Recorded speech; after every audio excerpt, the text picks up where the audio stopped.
Alô, alô, alô, alô a todos que estão nos ouvindo, assistindo, participando. Muito bom dia, muito boa tarde, muito boa noite. É com muita satisfação que nós aqui do canal Mineral, do programa Comunique Ação Mineral, recebemos a Luísa Tulsi. Luísa é candidata a deputada estadual pelo Partido dos Trabalhadores e a mesma vem participando há muitos anos de diversas frentes de luta aqui nos estados de Minas Gerais. E uma delas é a situação da mineração. E, nesse sentido, a gente não só a convidou, como também estamos participando do grupo de trabalho que trabalha a questão da mineração no projeto, na candidatura dela, no sentido de estar apostando nesta ideia. Bom dia, boa tarde, boa noite, querida Luísa Dulce. Com Olá, você, Lorival. os cumprimentos. Que bom estar aqui com você, que bom estar aqui com todos que nos acompanham. Uma alegria enorme, uma honra para mim estar aqui no canal Mineral. Ok, é isso aí. Nós também ficamos satisfeitos, Luísa, por não só estar acompanhando o debate que tem acontecido, mas também pela nossa luta, nossa vida nos últimos anos, no enfrentamento do que é a mineração em Minas Gerais, né? Metade dos municípios tem participação no Cefem. Aí dá para poder imaginar a quantidade de municípios que têm atividade minerária legal e dá para também imaginar a informal e legal, né? Também dá para poder imaginarmos isso. E, nesse sentido, eu acho que é muito legal te receber você, é muito legal nós do canal Mineral e todo o pessoal que circula no nosso entorno, o pessoal dos trabalhadores, dos sindicatos, o pessoal das comunidades atingidas, dos movimentos como o MAN, como o MAB, e como diversos outros também que estão apoiando, e com pessoas, né, envolvidas na sua candidatura. Luísa, a primeira coisa que a gente queria, para passar para todos que estão conosco, é ouvir você. Como é que você está vendo a mineração, este momento que a gente está vivendo no Brasil, no mundo, em especial nas Minas Gerais, com todo o histórico dos últimos anos em relação às condições de trabalho, às condições das comunidades, em relação às questões do lesa-pátria, né, de todos os valores, né, que é extraído do solo. Qual a sua leitura geral no momento que nós estamos vivendo da mineração de Minas Gerais? Bom, Lorival, primeiro dizer da minha alegria de estar aqui, justamente porque acho que o que o canal Mineral tem feito, né, nesse último período é reunir uma complexidade de informações sobre os vários aspectos que têm a ver com a mineração, né? Que é importante a gente saber disso. A mineração é um setor, né, complexo, cheio de contradições e que também tem uma relação com a economia mineira, com a economia brasileira, com o mercado de trabalho, com o território, né, com as vidas do nosso estado e do nosso país também muito complexa. Então, acho que é importante a gente fazer essa discussão ampla, né, baseada em dados, baseadas em pesquisas, no trabalho dos movimentos populares, porque é, de fato, uma questão que não tem um caminho certo a ser seguido. Mas a gente precisa estar sempre se apoiando, né? E a minha leitura desse momento que a gente vive hoje em relação à mineração em Minas Gerais e no Brasil é que a gente está vivendo um momento muito crítico, muito sensível, né? Sobretudo depois dos desastres crimes de Brumadinho e Mariana, que já se passaram aí 7 anos de Brumadinho, 7 anos de Mariana, 3 anos de Brumadinho, e muita movimentação foi feita no âmbito da sociedade civil, mas pouca coisa foi encaminhada do ponto de vista efetivo, tanto para as populações diretamente atingidas, quanto para a população de Minas Gerais de um modo geral, né? Então, acho que nós temos questões importantes para tratar em relação à mineração do ponto de vista econômico, né? Você mencionou aqui o caso da Cefem, que é como se fosse o royalty da mineração, né? Que chega para quase metade dos municípios mineiros, mas precisamos discutir do ponto de vista objetivo o que a mineração traz para a economia mineira. E não só olhando para esse ano, né, para essa década de 2020, de 2010 ou do século XXI, mas olhando historicamente, o que a mineração trouxe para a economia de Minas Gerais em termos de perspectiva de desenvolvimento e quais são as possibilidades que a gente tem do que a gente chama na economia, que é a diversificação produtiva. O que é isso?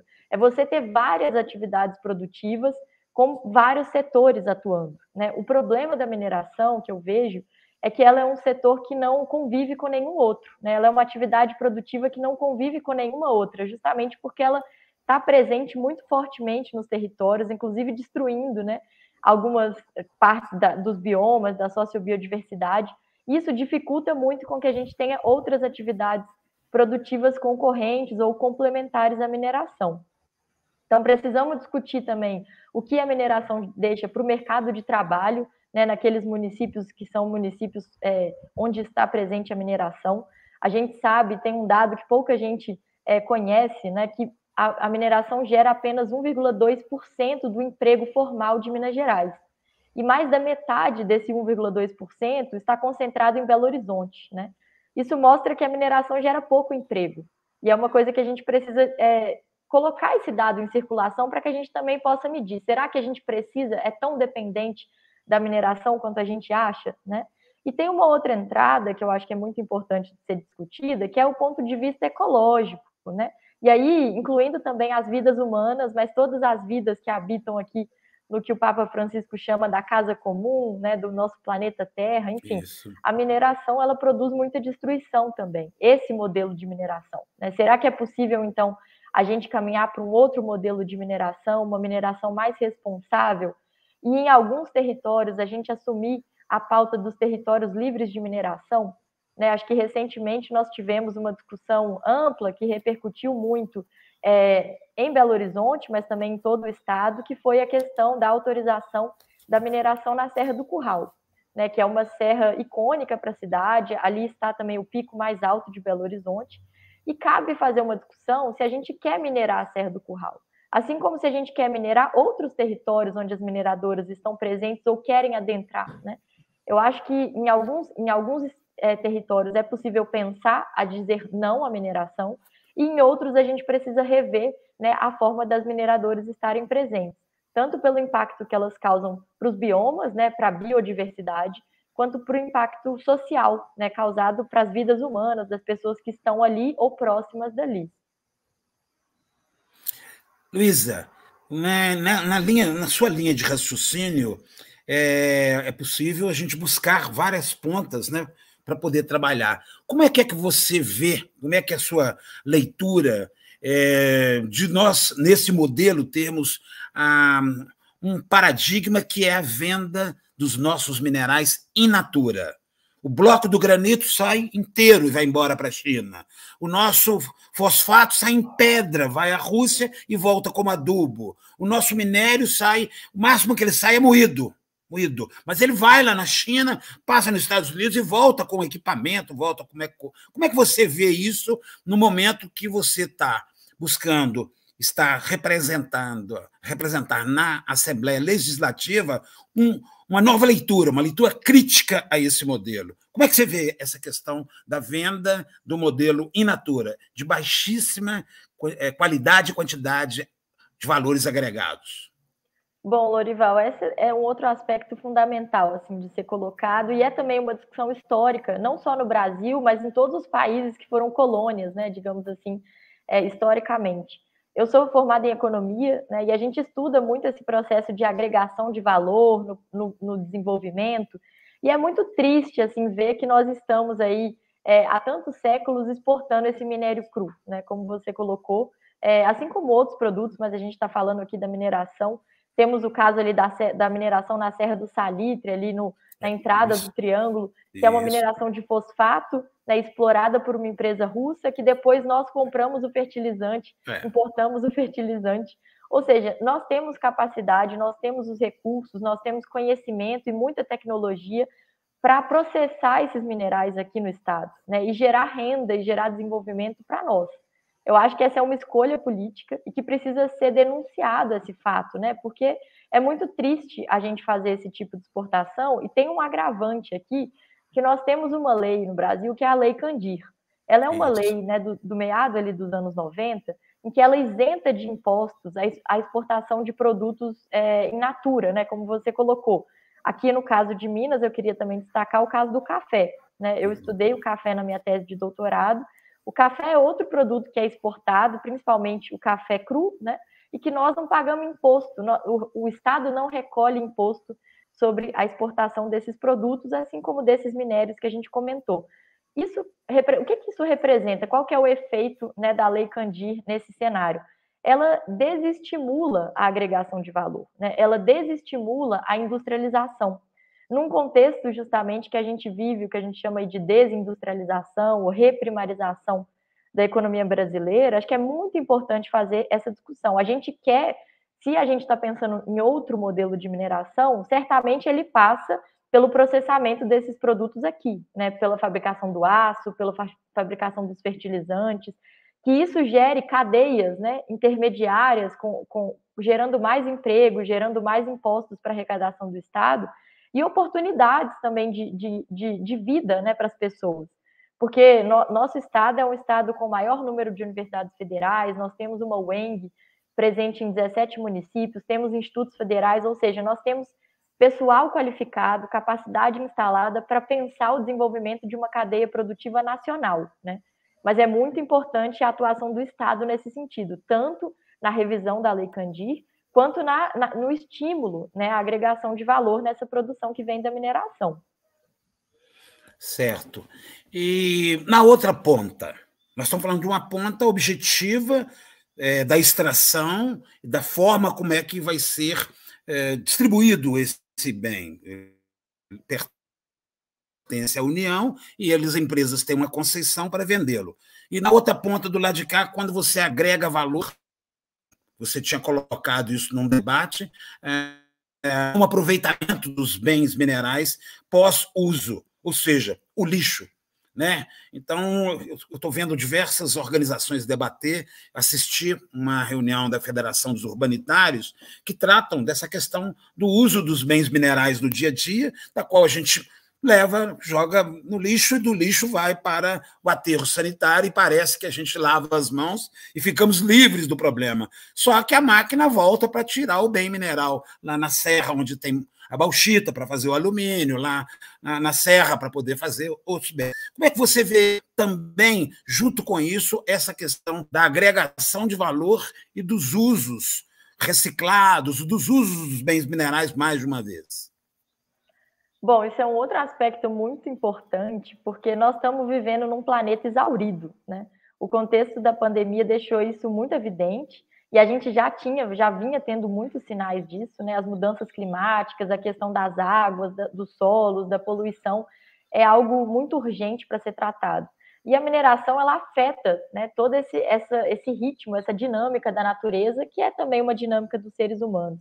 Então, acho muito importante a gente pensar, primeiro, como que a gente pode ter uma economia que seja menos voltada para a acumulação, né, e para a compra desenfreada. Como é que a gente pode ter uma economia que não seja a economia do descarte? Né, de novo, essa é uma expressão do Papa Francisco, eu estou citando ele aqui porque eu sou uma das jovens do projeto da economia de Francisco e Clara, né, que foi um chamado do Papa Francisco para jovens economistas do mundo. E o Papa Francisco fala que a gente vive num contexto de economia do descarte.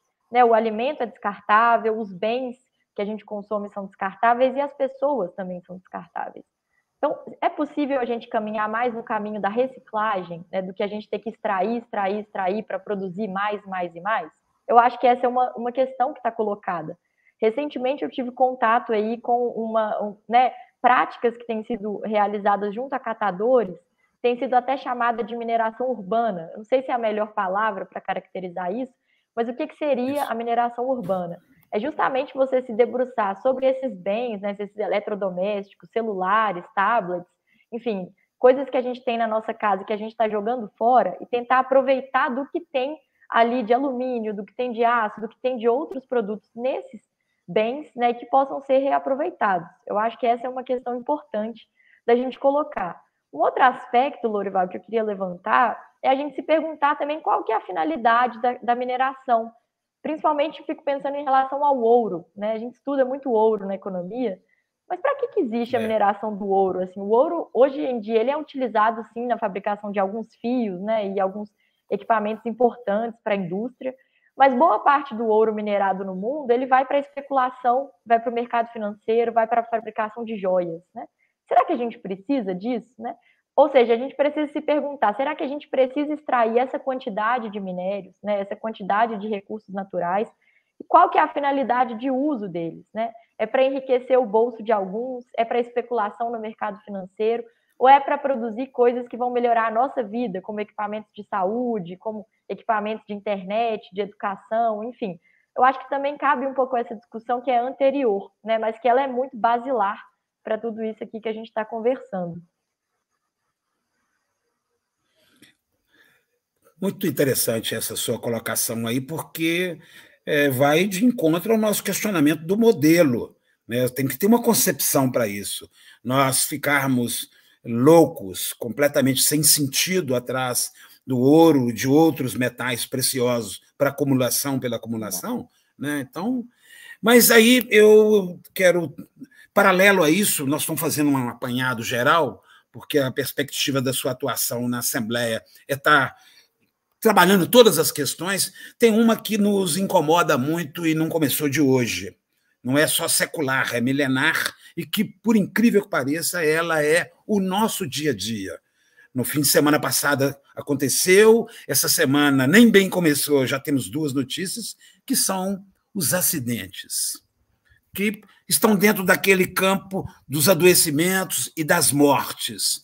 É algo de impressionar. Eu estou, desde que nasci, envolvido sou de Itabira, cidades mineradoras, trabalhei a vida inteira, no governo Lula e Dilma, e a gente fica muito impressionado que, mesmo em locais que têm empresas altamente tecnológicas, exportadoras, os acidentes estão presentes, o adoecimento está presente, a morte está presente.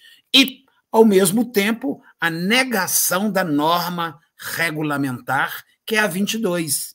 Norma essa aplaudida pela OIT, Organização Internacional do Trabalho, aplaudida pelos sindicatos, por todo mundo, mas não muito executada, não muito exercida, e agora vivendo um momento de revisão que mais parece anulação do que é que teve, que a gente chama de conquista, mas, na verdade, se você chega numa Europa ou na América do Norte, são condições normais do que vive. Como é que você vê essa situação, que também faz parte da discussão que você colocou, da chamada comunidade atingida? O primeiro é o trabalhador, né? E o primeiro, terrivelmente, é o terceirizado, que não entra naquela conta que você falou, não está naquele dado.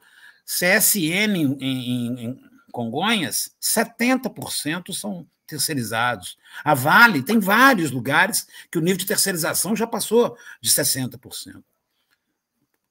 Falei várias coisas ao mesmo tempo, mas eu estou querendo dizer sobre a situação objetiva das condições de trabalho, dos acidentes, doenças e mortes. Bom, acho que essa não é uma questão exclusiva da mineração, né? Ela faz parte de um cenário brasileiro e mundial aí de exploração do trabalho mesmo, né? De expropriação do trabalho, de adoecimento das pessoas. E isso é muito sério, é muito importante que a gente denuncie isso, né? Inclusive, como que algumas mineradoras, a própria Vale, tem regimes de trabalho no Brasil que são muito mais precários do que o que ela pratica em outros países, como é o caso do Canadá, etc. Então, isso precisa ser denunciado. E pensar justamente o que você colocou. A gente está vivendo no Brasil um processo de corrosão, né, dos direitos de trabalho muito fortemente colocados, né? Os trabalhadores estão perdendo seus direitos, estão trabalhando em ambientes muito mais precários, muito mais complicados, e sem ter o apoio do Estado ali para poder defender, né, as suas vidas, enfim, de suas famílias. Então, acho que esse é um contexto geral que precisa ser denunciado. Mas no nosso caso aqui da mineração, acho que tem alguns agravantes, né? Primeiro é que são poucas empresas muito poderosas, né, que controlam, que empregam essas pessoas, ou seja, o poder de barganha desses trabalhadores é cada vez menor, né? Num cenário que é colocado como se a mineradora sair, não vai ter outros empregos, então essas pessoas também ficam reféns, né, daquela mineradora que está ali no município. É como se houvesse uma grande pressão para a aceitação dessas condições de trabalho, porque se não for assim, não tem outra opção, né? E a gente vê muitas formas de adoecimento mental, é uma coisa que também precisa ser denunciada, porque parece que é uma coisa menor, não é perceptível, mas a pressão, né, de se trabalhar, de se viver num ambiente de mineração é muito grande, principalmente depois desses dois desastres, crimes que eu mencionei, mas de vários outros que você, inclusive, trouxe aqui muito recentes e que continuam acontecendo, né? E a ameaça do rompimento de uma barragem é algo muito sério para a vida das pessoas. Então, tem esse adoecimento mental que é importante de ser denunciado e tem o adoecimento pelo contato com a poluição que a mineração traz, seja do pó da mineração, seja das águas, dos solos, dos alimentos contaminados que estão sendo consumidos, né, por essas pessoas que estão na região. Temos muitos outros agravantes que são colocados, até, por exemplo, da gente pensar as condições de vida e moradia, porque quando chega uma mineradora, o preço da terra aumenta muito, né? A gente tem visto isso, por exemplo, estudantes de Mariana, ali na UFOP, que não tem condição de pagar o aluguel, porque o preço da terra está muito caro, né? Os aluguéis estão muito caros. Então, os efeitos da mineração são muitos, né? E isso afeta a vida das pessoas. É importante dizer, tem os diretamente atingidos, como esses que são os terceirizados e os empregados formais, tem os atingidos porque vivem na região da mineração, e todos nós somos atingidos, né, de certa forma. Reconhecer isso, dar visibilidade a isso é importante, porque a nossa luta tem que ser cada vez mais unitária, né? E temos que fazer frente a esse poder tão grande, a esse lucro tão grande das empresas, que está muito pouco preocupado com a vida das pessoas, né? Luísa, nós estamos chegando aos nossos 5 minutos finais. Eu estava querendo perguntar para você outras situações que não são as mais vistas, as mais visíveis pela mídia, porque a partir do momento que as mega minas e a grande dependência minero que se faz sobre nós estamos absorvidos para discutir as megas minas, o mega modelo, mas a mineração está ali em tudo quanto é cantinho, em tudo quanto é lugar. Para fazer uma casa, tem areia, tem a brita, tem a argila para poder estar fazendo o tijolo, mas também tem uma outra coisa que eu tive a oportunidade de, ontem, estar conversando com um grupo de pessoas de Araçuaí, e Tinga, que estão extremamente impactados com a situação, no caso, o objetivo deles é do granito, né? Tinha-se 100 e tantos caminhões puxando pedras de granitos lá para o noroeste do Espírito Santo, porque o granito do Espírito Santo, né, já tem 100 anos que está se tirando num ritmo alucinante, e está se tirando agora em Araçuaí. Mas, ao mesmo tempo que nós estávamos conversando sobre isso, vira uma pessoa e pergunta, a pessoa reclamando, que tem mais de 200 caminhões que entram e saem na região levando o granito. E leva o granito para o porto, do porto vai para a China, da China tem um tratamento térmico, químico, e depois volta as peças para ser vendidas no mercado. Essa é uma real que está acontecendo. Mas nós estamos falando de Araçuaí, nós estamos falando de Jequitinhonha, nós estamos falando de nossa parte no semiárido brasileiro. E nós temos mais de 50 cidades que a economia fina, que inclusive é a pedra preciosa. Mais de 20 tipos de preciosas que são tiradas, né, que são extraídas dos garimpeiros, e não são poucos. Estima-se mais de 5 mil garimpeiros, na época da seca, que estão distribuídos nessas cidades, vivendo condições tais quais essa. Muita gente já faz análise do mercado europeu a partir de joias que não têm origem, a partir de pedras. Joias não. As joias têm origem, o que não tem são as pedras preciosas. Você tem andado tanto, conversado tanto. Como é que você vê essa questão aí do Jequitinhonha e da miséria das pessoas que estão em cima e debaixo as pedras preciosas? Uma contradição, né? Muito grande, né? Como é que você vê eu isso? acho que é um grande retrato do que é o mundo de hoje, né? Extremamente desigual, porque a gente tem essas pessoas que estão vivendo da comercialização dessas pedras preciosas, muitas vezes passando por intermediários, né? Pessoas que estão ganhando em cima desse trabalho e que são vendidas a milhões de reais, milhões de dólares no mercado internacional. E como que a gente precisa atuar numa área que eu acho que a gente ainda não falou aqui hoje, que é da fiscalização, né? Fiscalização do Poder Executivo para essas atividades e garantia de qualidade de vida para as pessoas. Porque as pessoas estão minerando ali estão fazendo essa atividade de extração, né, das pedras preciosas, etc., todo mundo sabe. Quando a gente viaja na região, a gente conversa com as pessoas, sabe que aquilo é uma atividade produtiva que existe, né? Ou seja, o poder público sabe, mas muitas vezes não tem capacidade, não tem servidores, não tem instituições, né, não tem possibilidade de fiscalizar, ou não quer, né, acho que é também talvez melhor dizer assim, não está interessado em fiscalizar essas atividades, né, e fazer com que as pessoas que estão ganhando paguem impostos por isso, sigam regras, né, que parte desse recurso fique para os territórios, fique para as pessoas, que elas sejam mais remuneradas por esse trabalho. Acho que é uma questão da gente colocar isso. As pessoas realizam esse trabalho tanto no Jequitinhonha, mas em outras regiões, como você mencionou, isso é uma prática histórica, né?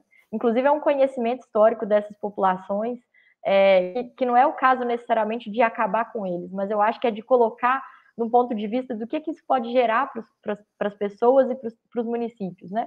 E como é que a gente pode fazer uma integração dessas atividades aqui no Brasil com esse mercado internacional de forma mais justa, né?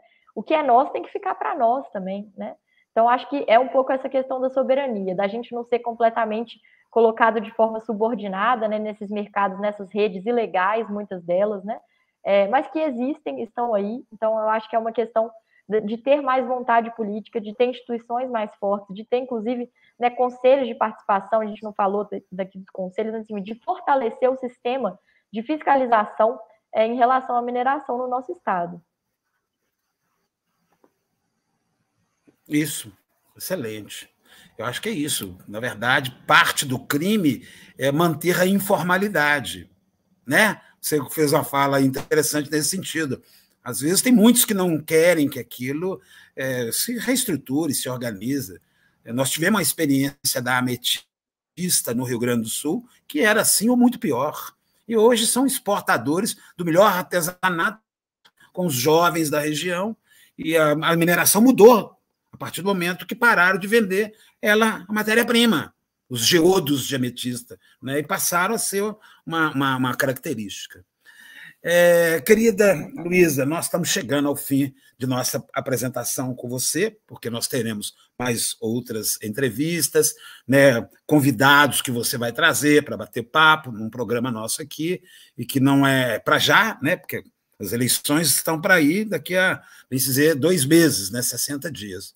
E, nesse sentido, então, querida Luísa, eu passo a palavra para os seus minutos finais, para você fazer a sua despedida, mas já anunciando que vamos voltar daqui a uns dias para você estar colocando o programa, que você tem uma equipe, tem um grupo que está meses discutindo isso, elaborou um conjunto de propostas, e aí a gente vai ter um programa, não sei se você vai convidar mais alguém, onde você vai estar explicando item por item, proposta por proposta, para que esse programa seu, ao chegar nas cidades que têm atividade minerária, nas empresas, nos sindicatos, nas associações comunitárias, nas igrejas, as pessoas saibam quais são as propostas.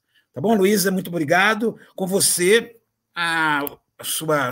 seus minutos finais para seus agradecimentos e despedida. Bom, Lorival, deixar um agradecimento mesmo muito especial. Acho que foi uma introdução rica que a gente teve aqui hoje, levantando as complexidades, as contradições, os muitos problemas, né, que a gente enfrenta em relação à mineração no nosso estado. E eu espero, né, no próximo programa trazer soluções para isso, né?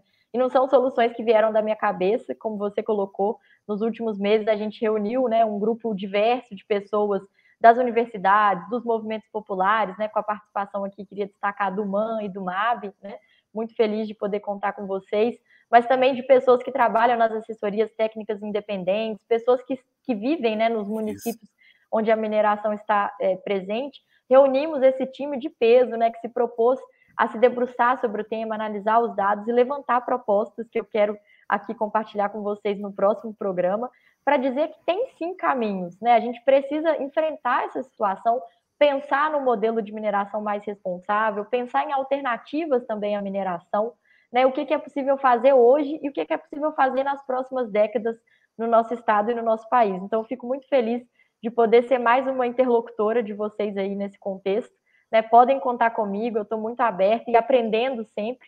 Acho que esse é um espírito bom para a gente ter, e quero, né, enfim, contar com a colaboração de vocês para a gente poder tocar esse processo para frente. Muito obrigado.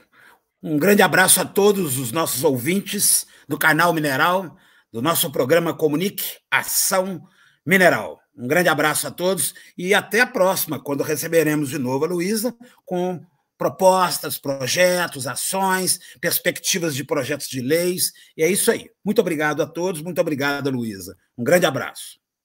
Tchau, pessoal. Até breve.